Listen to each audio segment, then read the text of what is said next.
오늘 본문은 예수님이 갈릴리 해변에서 제자들을 처음으로 부르시는 장면입니다. 이 사건을 통해서 우리는 예수님이 얼마나 위대한 분이시고 어떻게 우리의 소망이 되시고 구주가 되시는지를 알 수가 있습니다. 이제 사건 현장으로 좀 가보겠습니다. 장소는 1절에 보니까 게네사렛 호숫가입니다. 이 호수의 길이는 남북으로 길게 늘어서 있는데 길이가 약 21km 정도 됩니다. 엄청나게 길어요. 그리고 폭도 무려 12.8km나 되고요. 깊이 물의 수심은 61m나 돼요. 마치 바다와 같아서 바다라고 부르기도 합니다.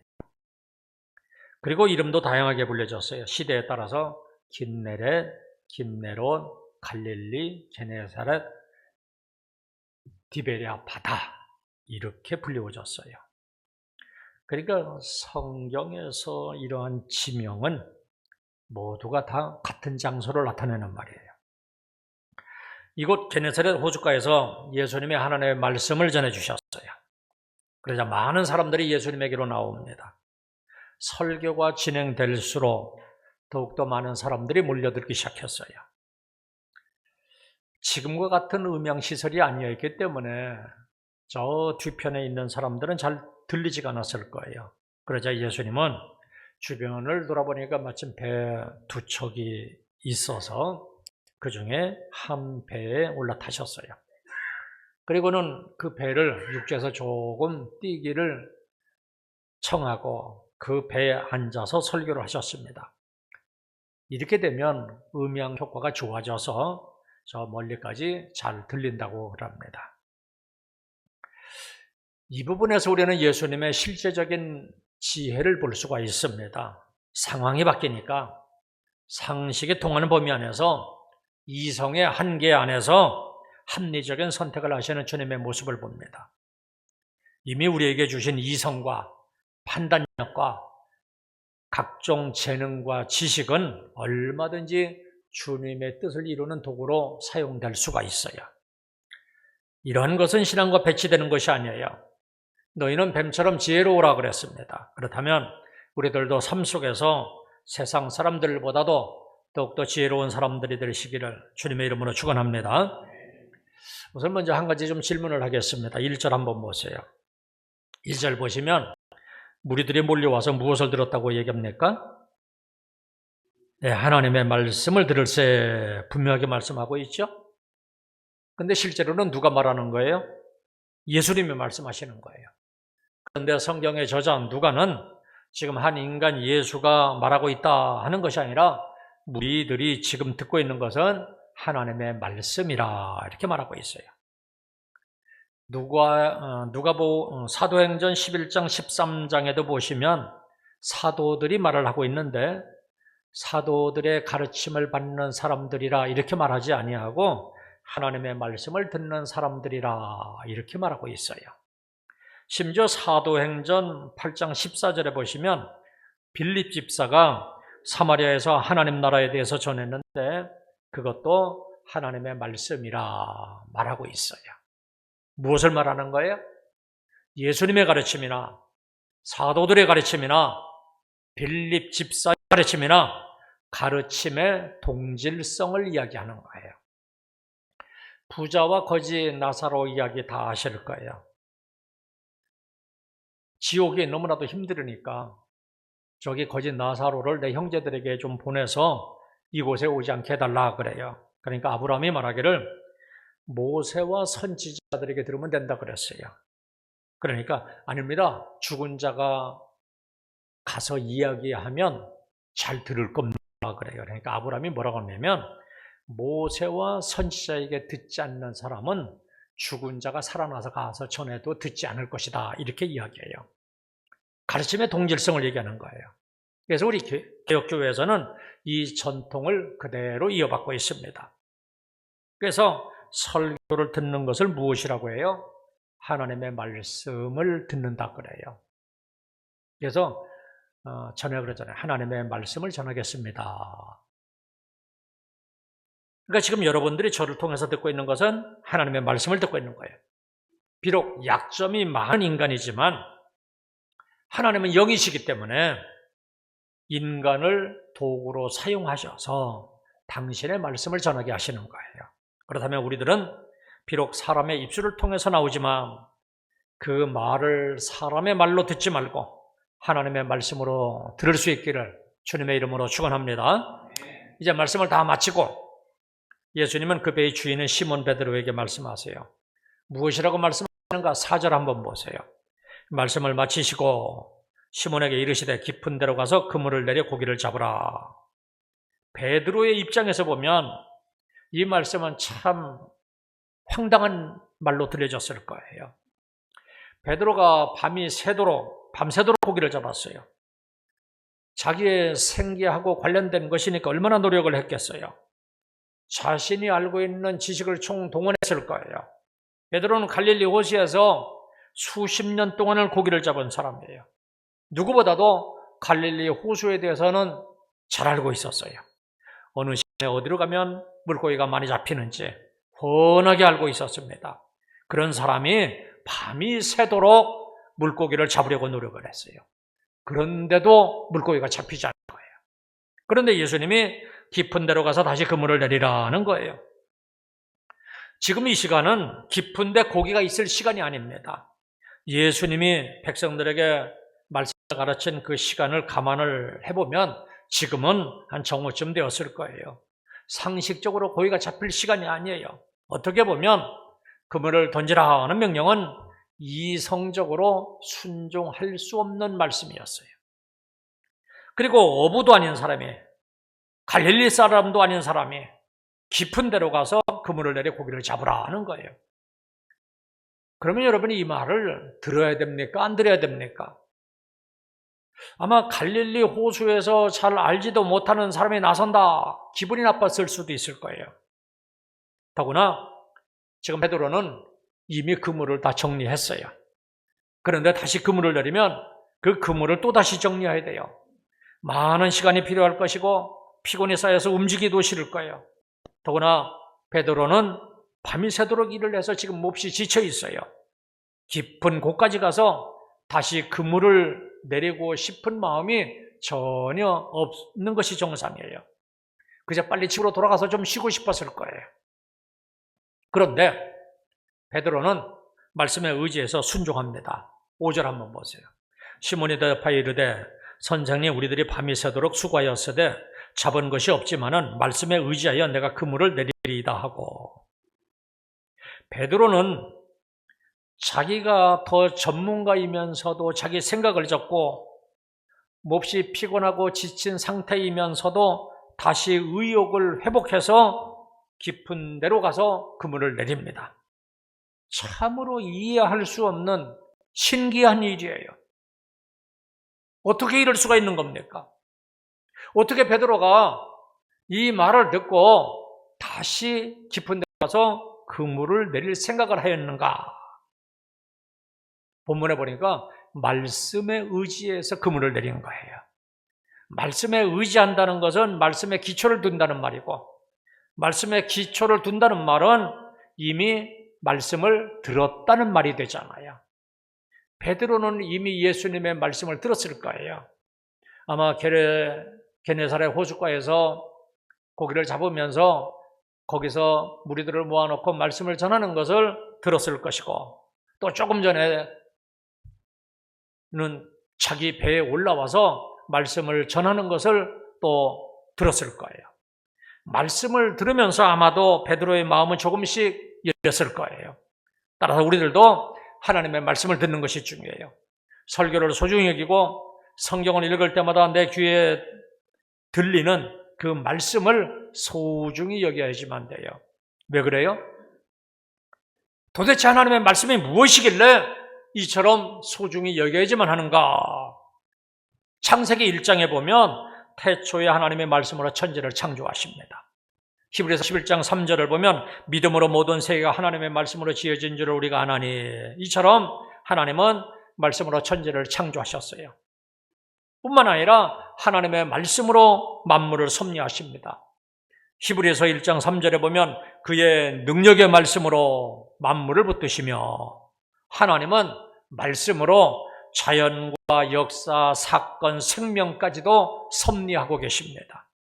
그리고 하나님의 말씀은 사람과 사람의 삶도 변화시킵니다. 시편 33편 9절입니다. 그가 말씀하심에 이루어졌으며 명령하심에 견고히 섰도라. 그래서 하나님의 말씀은 우리의 신앙, 그리고 우리들의 신앙생활의 삶의 표준이 되는 거예요. 그렇다면 하나님의 말씀은 우리 믿는 성도들의 일상적인 모든 삶에 적용되어야 돼요. 우리의 생업에도 그대로 적용이 되어야 돼요. 우리의 가정과 사회에서, 그리고 교회에서, 사업장과 직장에서 하나님의 말씀은 그대로 적용이 되어야 돼요. 건강에도 적용이 되고, 경제적인 문제에도 적용이 되고, 우리의 계획이나 하는 일이나 삶에도 적용이 되어야 돼요. 하나님은 살았고 운동력이 있어요. 하나님의 말씀에는 하나님의 능력이 있어요. 따라서 우리들의 삶과 우리 인생 전체에 하나님의 말씀이 적용되어야만 해요. 하나님의 말씀을 듣다 보면 우리도 모르는 사이에 언젠가는 그 말씀을 믿게 되고 그 말씀이 내 속에서 역사하기 시작하는 거예요.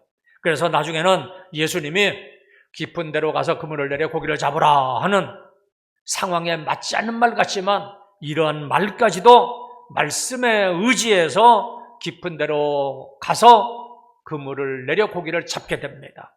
본문 4절 다시 보세요. 깊은 데로 가서 그물을 내려 고기를 잡으라. 여러분, 이 말씀은 생명의 말씀이에요. 베드로에게는 이 말씀이 하나님의 말씀으로 들려온 거예요. 능치 못함이 없으신 전능하신 하나님의 말씀으로 들려온 거예요. 사랑하는 성도 여러분, 성경을 볼 때마다 하나님의 말씀으로 들으시기를 바랍니다. 설교를 들을 때마다 설교자의 말이 아니라 하나님의 말씀으로 들으시기를 바랍니다. 그러면 살아있는 그 말씀은 우리들의 삶에 적용이 될 것이고 우리들의 삶에는 놀라운 하나님의 능력이 나타날 겁니다. 요한복음 6장 63절에서 예수님이 이런 말씀을 하십니다. 내가 너희에게 이런 말은 영이요 생명이라. 우리에게 주신 말씀은 우리에게 생명을 주시는 거예요. 요한복음 14장 6절에는 이런 말씀을 하십니다. 내가 곧 길이요 진리요 생명이니. 예수님은 우리 인생의 길이 되고 진리가 되고 생명이 되시는 거예요. 또 예수님이 하신 모든 말씀은, 다시 말하면 하나님의 말씀은 우리 인생의 길이 되고 진리가 되고 생명이 되는 거예요. 지난 수요일에 제가 우리가 받아야 될 복이라는 제목으로 말씀을 드렸어요. 세상 사람들은 무엇인가 좋은 것을 가진 것을 복되다 생각을 하지만 우리들은 이런 소유에서 복을 찾는 것이 아니에요. 내가 어떤 사람이 되는 것, 그것이 복이 되는 거예요. 참된 복은 내가 말씀을 듣고 지키는 자가 되는 것, 이거예요. 다시 말하면 소유가 복이 아니라, to have가 복이 아니라 to be, 어떤 존재가 되는 것이 복이 되는 거예요. 수요일 본문에서 한 여자가 예수님을 보면서 음성을 높입니다. 당신을 뵌 태와 당신을 먹인 젖이 복이 있나이다. 그러니까 예수님이 논쟁을 벌이는 것을 보니까 너무나도 훌륭하신 거예요. 그래서 당신의 어머니는 참 복이 있습니다. 그 소리예요. 정말로 그런지, 이 여자의 말이 맞는지, 예수님의 말이 맞는지, 예수님의 어머니 마리아의 예를 들어서 제가 말씀을 드렸어요. 누가복음 1장 31절 이하에 보면 천사 가브리엘이 마리아를 찾아와서 놀라운 소식을 전해요. 보라, 내가 잉태의 아들을 낳으리니 그 이름을 예수라 하라. 그가 큰 자가 되고 지극히 높으신 이 아들에 일컬어질 것이요. 그러자 34절에서 마리아가 이렇게 대답합니다. 나는 남자를 알지 못하니 어찌 이 일이 있으리까. 37절에 보니까 천사가 다시 말합니다. 대저 하나님의 모든 말씀은 능하지 못하심이 없느니라. 그러자 38절에 보니까 마리아가 이렇게 대답을 합니다. 주여, 여종이오니 말씀대로 내게 이루어지이다. 이 결과 마리아가 예수님의 어머니가 된 거예요. 우선 마리아는 천사로부터 하나님의 말씀을 들었어요. 감당할 수 없는 말씀이었지만 그 말씀에 순종을 했어요. 그래서 메시아의 어머니가 된 거예요. 그러니까 예수님이 말씀하신 대로 마리아가 복된 것은 그가 하나님의 말씀을 들었고 또 그 말씀에 순종할 수 있는 사람이 되었기 때문이에요. 단지 훌륭한 아들을 두었기 때문이 아니라 말씀을 듣고 순종하였기 때문에 복된 여인이 된 거예요. 다시 말해서 마리아는 무엇인가를 소유하고 있기 때문이 아니라 하나님의 말씀을 듣고 순종할 수 있는 사람이 되었기 때문에 복된 사람이라, 이런 말을 듣는 거예요. 오늘 본문에 나오는 베드로도 역시 마찬가지예요. 베드로는 말씀을 들은 거예요. 그리고 그 말씀에 의지해서 순종한 겁니다. 이것을 보면 듣는 것이 중요해요. 들을 줄 아는 것이 곧 지혜입니다. 좀 예를 들어볼까요? 열왕기상 3장 9절에 보니까 누가 주의 이 많은 백성을 재판할 수 있사오리이까 듣는 마음을 종에게 주사 주의 백성을 재판하여 선악을 분별하게 하옵소서. 어떤 장면이냐면 일천번제를 드리니까 내게 구하라, 내가 하겠다 그러니까 말씀하시는 거예요. 무엇을 구합니까? 여기 보니까 듣는 마음을 구해요. 듣는 마음을 종에게 주사, 이렇게 말씀해요. 그러면 듣는 마음이 뭐예요? 예전 성경 개역 한글에는요, 이 부분을 이렇게 번역을 했어요. 지혜로운 마음을 종에게 주사. 그러니까 솔로몬이 지혜를 구했다, 이렇게 이야기를 해요. 그런데 이번에 성경을 개정하면서 듣는 마음으로, 듣는 마음, 이렇게 번역을 다시 한 거예요. 그러니까 듣는 마음이 곧 지혜로운 마음이에요. 그래서 하나님이 솔로몬에게 어떻게 응답하시는가? 솔로몬은 듣는 마음을 달라고 했어요. 그런데 하나님은 내가 내 말대로 지혜롭고 총명한 마음을 주겠다, 이렇게 말씀하세요. 그러니까 이것을 보아도 듣는 마음이 곧 지혜로운 마음이고 총명한 마음이라 하는 것을 알 수가 있어요. 그러니까 지혜로운 사람은요, 상대방이 말하는 것을 잘 듣습니다. 그런데 둔한 사람, 미련한 사람, 완악한 사람은 상대방이 말하는 것을 전혀 듣지 않아요. 상대방의 말을 무시하고 자기 말만 하고 자기 생각대로만 해요. 그렇다면 저와 여러분들은 상대방의 말을 잘 들으시기를 바랍니다. 그래야지만 서로 주고받고 소통이 되는 거예요. 소통이 되어야지만 관계가 형성될 것이고, 그래야지만 행복하잖아요. 어린아이의 말까지도 잘 들으시기를 바랍니다. 아이를 양육하는 엄마는 아직 어려서 그 말이 좀 시원찮아도 도대체 이 아이가 무슨 말을 하는지 그 말을 알아들으려고 무던히도 애를 써요. 이것이 지혜로운 엄마예요. 학생들은 선생님의 말을 잘 들으시기를 바랍니다. 도대체 무슨 말씀하시는지 이해하려고 노력을 해야 되잖아요. 그래야지만 실력이 향상돼요. 시험을 치르는 사람은 출제자가 낸 질문지의 말을 잘 들으시기를 바랍니다. 그래야지만 좋은 점수를 받을 수가 있어요. 이처럼 상대방의 말과 그 의도를 잘 아는 것이 곧 지혜예요. 그래서 제가 늘 예를 들잖아요. 저는 논술을 볼 때 1시간 시간을 주고 어떤 문제가 주어지면 대부분의 사람들은 거의 대부분이 다 시험지를 딱 받아들고 막 써내려가요. 근데 저는 절대로 그렇지 않아요. 60분이 주어지면 15분간은 저는 그 문제를 계속 읽습니다. 또 읽고 또 읽고 절대로 안 써내려갑니다. 왜요? 도대체 이 시험을 출제한 사람이 지금 무엇을 묻고 있는지 이 사람의 말을 듣는 거예요. 이것을 정확하게 들어야지 나머지 45분 써나가도 충분하거든요. 그러니까 좋은 점수를 받는 거예요. 설교 작성도 마찬가지입니다, 여러분. 저 설교 벌써 주일날 저녁부터 고민하죠? 언제부터 씁니까?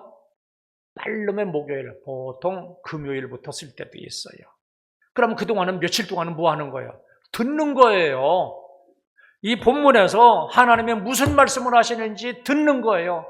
또 듣고 또 듣고 들어야지만 무슨 말을 전할 것인지 하나님이 생각나게 해주시고 지혜로운 마음을 주시는 거예요.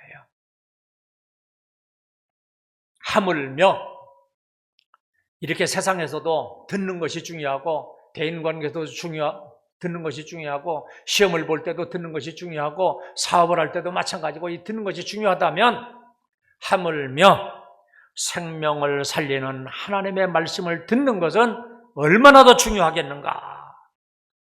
지금 예수님이 베드로에게 생명을 살리는 말씀을 하고 있는 거예요. 그래서 베드로는 예수님에게 이렇게 말씀합니다. 말씀에 의지하여 내가 그물을 내리리이다. 사실 예수님의 말씀은 여러 가지로 불합리한 점이 많이 있어요. 고기를 잡는 최적의 시간은 밤이고 지금은 태양이 바다를 비추는 대낮이에요.